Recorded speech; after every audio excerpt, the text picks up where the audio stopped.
일본인 서기 475년 장수왕은 백제를 공격하여 백제왕 겨루를 죽였다. 왕이 죽었으니 백제가 멸망한 것이다. 곤지, 이 이름은 일본 서기에도 나오는 이름이다. 곤지는 괴로왕의 동생이라는 설도 있고 괴로왕의 둘째 아들이라는 설도 있다. 곤지는 수만 명의 백제 유민을 이끌고 일본으로 피신한다. 서기 475년의 일이다. 곤지는 일본에서 게이타의 천왕이 되었다고도 한다.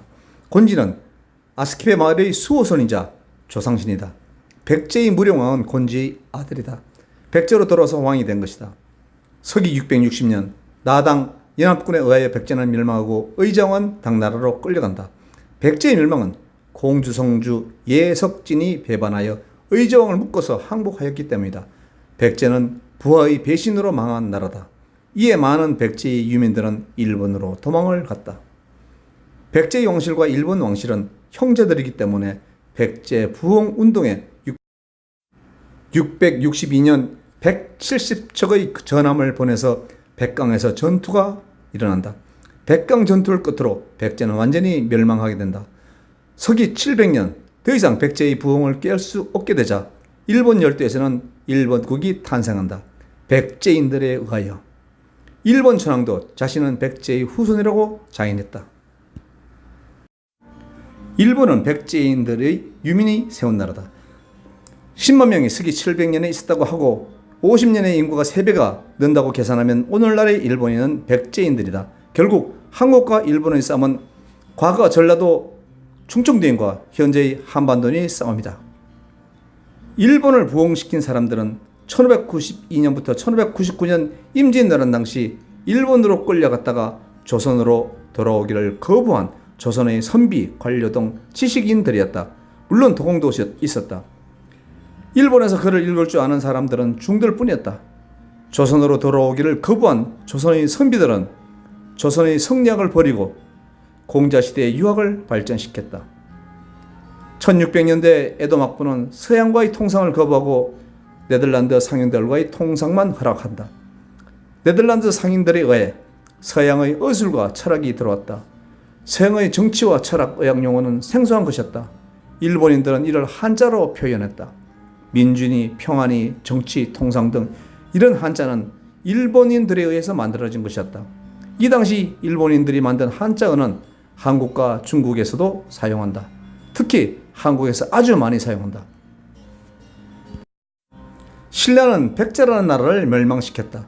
신라의 맥을 이은 게 고려이고 조선이다. 그 후 한국과 북조선이다. 백제를 멸망시킨 신라의 원한이 없었겠는가? 다시 말해서 일본은 백제를 멸망시킨 한반도에 원한이 없겠는가? 이것을 묻고 있는 것이다. 1450년에 된 너무 오래된 이야기이기에 잊었다고 할 것인가? 일본은 한반도를 겨우 36년간 식민지로 삼았다. 다시 말해서 충청도, 전라도 사람들이 되돌아서 조선을 식민지로 삼았다는 것이다. 역사는 그런 것이다.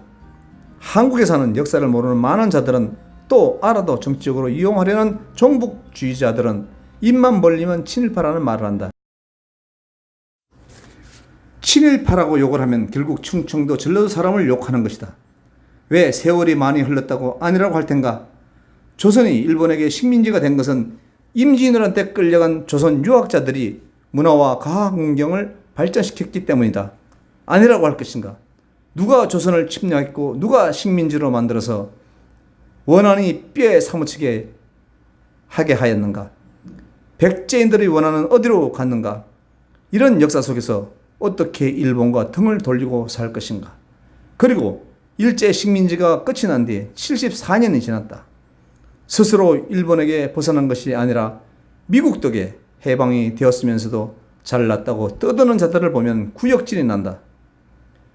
니들이 해방과 독립을 시켰냐? 은혜도 모르는 자들이 한국인들이다. 백제의 원한을 과거라고 잊었듯이 이제 일제의 명령도 잊어야 한다. 나는 친일파라고 말하는 자들을 무식한 것들이라고 경멸한다. 사람은 과거에 사는 것이 아니라 미래를 위해서 사는 것이다. 나의 후손은 미래이지 과거가 아니다. 과거는 내 몸속에 있는 조상들의 상흔이다. 이제 이 상흔을 끄집어내어 미래를 망령의 보자기로 씌우지 마라. 나는 새로운 한일 관계와 미래를 위해서, 정말 한국의 발전을 위해서 이 글을 쓴다.